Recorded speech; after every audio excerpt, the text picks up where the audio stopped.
इब्री लोकांस पत्र अध्याय 12. विश्वासाची शर्यत. बायबलचे पुस्तक इब्री लोकांस हे यहुदी लोकांसाठी लिहिले गेले होते ज्यांनी येशूला त्यांचा तारणहार म्हणून स्वीकारले होते. त्यांना यहुदी धर्माच्या परंपरांमध्ये परत जाण्याचा धोका होता, कारण त्यांनी ख्रिश्चन धर्माच्या मातीत मुळे रोवली नाही. हे पत्र यहुदी धर्मातील अनेक ख्रिश्चन धर्मांतरितांच्या चुकांचा प्रतिकार करण्यासाठी आणि दुरुस्त करण्यासाठी लिहिले गेले होते, ज्यांना येशूच्या सुवार्तेसह जुन्या कराराचे कायदे कायम ठेवायचे होते, जणू काही तारण साध्य करण्यासाठी ख्रिस्ताची कृपा अपुरी होती. इब्री लोकांस लेखक अज्ञात आहे, परंतु आपल्याला माहित आहे की देवाने त्याला प्रेरित केले, जसे त्याने बायबलमधील इतर पुस्तकांच्या लेखकांना प्रेरित केले. इब्री लोकांस पत्र अध्याय 12. विश्वासाची शर्यत. आजच्या अभ्यासाने आपल्याला हे स्पष्ट केले पाहिजे की प्रतिकूल परिस्थितीतही आपण ख्रिस्त येशूमध्ये सापडलेल्या ध्येयाचा पाठपुरावा केला पाहिजे. जर आपण शर्यत पूर्ण करण्याचा प्रयत्न केला तर आपण त्याच्याकडे दुःख तसेच शिस्तीत पाहिले पाहिजे. आम्हाला स्वतःला बळकट करण्यासाठी प्रोत्साहित केले जाते, अगदी प्रोत्साहन दिले जाते जेणेकरून आम्ही निश्चितपणे धीर धरू आणि अडखणार नाही. वचन 1 ते 3. आपल्या 3 सुरुवातीच्या वचनांमध्ये ख्रिस्ती जीवनाची तुलना क्रीडापटूंच्या शर्यतीशी केली आहे. ही शर्यत सहनशक्तीने चालवली पाहिजे, अन्यथा स्पर्धक बेहोश होऊन अंतिम रेषेपर्यंत पोहोचण्यापूर्वी हार मानू शकतात. विश्वासाने भरलेले जीवन असे जगले पाहिजे. धावपटूला धावायला सुरुवात करण्यापूर्वी जास्तीचे कपडे काढण्याची गरज असते, त्याप्रमाणे आपणही आपल्याला सहजपणे अडकवणारी आणि अडथळा आणणारी पापे बाजूला टाकली पाहिजेत आणि एक प्रतिष्ठित बक्षीस जिंकण्यासाठी शर्यतीत धावणाऱ्या धावपटूप्रमाणे आपण प्रभू येशू ख्रिस्तामध्ये आपले बक्षीस शोधले पाहिजे, जो आपल्याला शर्यत पूर्ण करण्यासाठी प्रवृत्त करेल. वचन 4 ते 6. या पत्राचे येहुदी ख्रिश्चन वाचक अत्यंत निराश झाले, कारण त्यांना लक्षणीय सामाजिक आणि आर्थिक छळाचा अनुभव येऊ लागला. तथापि ते अद्याप रक्त सांडण्याच्या अधीन झाले नव्हते. वचन 4 ते 6 मध्ये लेखकाने त्यांना फटकारले की, लक्षात ठेवा, हे शक्य तितके वाईट नाही. तुम्ही अजून रक्त सांडलेले नाही. विसरू नका, तुम्ही ज्या अडचणींतून जाल त्यामागे देवाचे प्रेमळ हृदय आहे. वचन 5 ते 6 मधील अवतरण नीतिसूत्रे अध्याय 3 वचन 11 ते 12 मधील आहे, ज्यामध्ये सॉलोमनने आपल्या मुलाशी बोलले होते, त्याला प्रलंबित संकटे हाताळण्यास मदत केली होती. वचन 7 ते 8. असे आश्वासन लेखक या 2 वचनांत देतात. देव तुम्हाला शिक्षण देत आहे, म्हणूनच तुम्ही देवाला कधीही सोडू नका. तो तुमच्याशी प्रिय मुलाप्रमाणे वागतो. तुम्ही आता ज्या अडचणीत आहात ती शिक्षा नाही. हे प्रशिक्षण आहे, मुलाचा सामान्य अनुभव.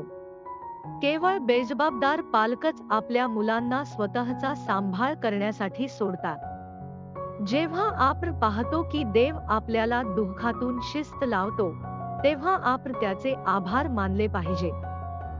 त्याची शिस्तबद्ध कृती हे सिद्ध करते की तो आपल्यावर प्रेम करतो आणि आपण त्याची कायदेशीर मुले आहोत. केवळ देवाच्या पित्याची कायदेशीर मुलेच स्वर्गाचा वारसा घेतील. वचन 9 ते 11.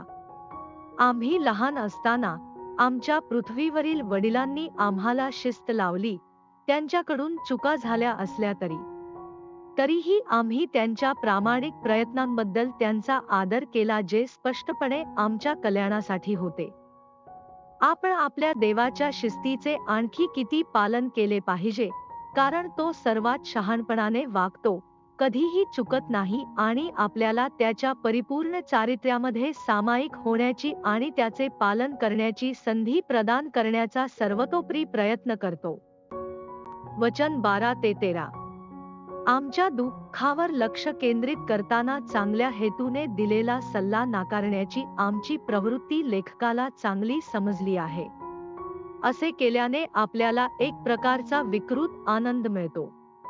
म्हणूनच वचन 12 ते 13 मध्ये तो आग्रह करतो. तेव्हा हातावर हात ठेवून बसू नका. यापुढे आपले पाय ओढू नका. लांब पल्ल्याच्या धावपटूंसाठी मार्ग मोकळा करा, म्हणजे कोणीही पडणार नाही. त्यामुळे कोणीही खड्ड्यात पाऊल ठेवणार नाही आणि घोट्याला मुरणार नाही. एकमेकांना मदत करा. वचन 14 ते 17. लेखक पुढे त्याच्या वाचकांना केवळ शांतीपूर्ण जीवनच नव्हे तर पवित्रतेने भरलेले जीवन देखील प्राप्त करण्याचा सल्ला देतो. शांतता आणि पवित्रतेची आमची आकांक्षा ऐच्छिक नाही तर अनिवार्य आहे. आपल्या आत्म्यामध्ये काय चालले आहे याचे निरीक्षण करण्याची वैयक्तिक जबाबदारी आमच्यावर ठेवण्यात आली आहे. एसावने एका वाडग्यासाठी त्याच्या जन्मसिद्ध हक्काचा व्यापार केला. एसाव हा एक माणूस होता ज्याने क्षणिक सुखासाठी अनंतकाळचे आशीर्वाद सोडले. वचन 16 ते 17 वाचकांना आठवण करून देत आहे की एसावसारखे देवहीन होऊ नका. वचन 18 ते 21.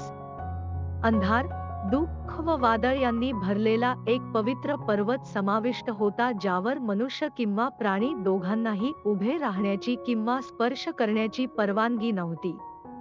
या प्रत्येक अवर्णनीय घटनेमुळे भयंकर भीती निर्माण झाली होती. तथापि आपल्याला आगामी वचनांमध्ये हे लक्षात येईल की ख्रिस्ताचा नवीन करार मनुष्याला शांती आणि क्षमाशील वृत्तीसह सादर केला गेला आहे. वचन 22 ते 24. आपण जगत असलेल्या चांगल्या दिवसांमुळे आपल्या आगामी शर्यतीसाठी आपण स्वतःला बळकट केले पाहिजे. आम्ही यापुढे ख्रिस्ताच्या आगमनाची अपेक्षा करत जगत नाही. आपण अशा युगात राहतो जेथे ख्रिस्त आधीच येथे आहे. आम्ही स्वर्गीय सियोन पर्वतावर आलो आहोत, स्वर्गीय शहर जेथे परिपूर्णता आधीच राज्य करते. या येहुदी ख्रिश्चनांनी सिनाई पर्वतावर सापडलेल्या धर्माकडे परत जाण्याचा विचार करू नये. त्याऐवजी त्यांना नवीन कराराचा मध्यस्थ प्रभू येशू यांच्यासोबत सियोन पर्वतावर सर्वात आरोग्यदायी, जीवन बदलणारे नाते शोधण्याचा आणि विकसित करण्याचा सल्ला देण्यात आला. वचन 25 ते 27. वचन 25 ने अत्यंत स्पष्ट केले की जो बोलतो ख्रिस्त आणि त्याची सुवार्ता सत्याचे प्रतिनिधित्व करतो, जर आपण त्या सत्याचे पालन करण्यात अयशस्वी झालो तर आपल्याला आध्यात्मिक आपत्ती सहन करावी लागेल. जुना करार सध्याच्या पृथ्वीवर सादर करण्यात आला होता, ज्याने जमिनीला हादरवून सोडले होते.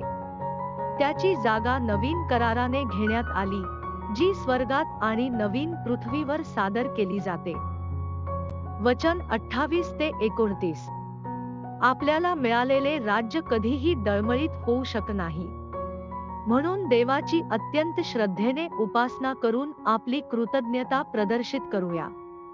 वचन 29 मध्ये लेखकाने अनुवाद अध्याय 4 वचन 24 मधून उद्धृत केले आहे. त्याच्या वाचकांना आठवण करून दिली आहे की देव भस्म करणारा अग्नी आहे, जे त्याला अवहेलना करतात त्यांना तो आपला राग दाखवतो.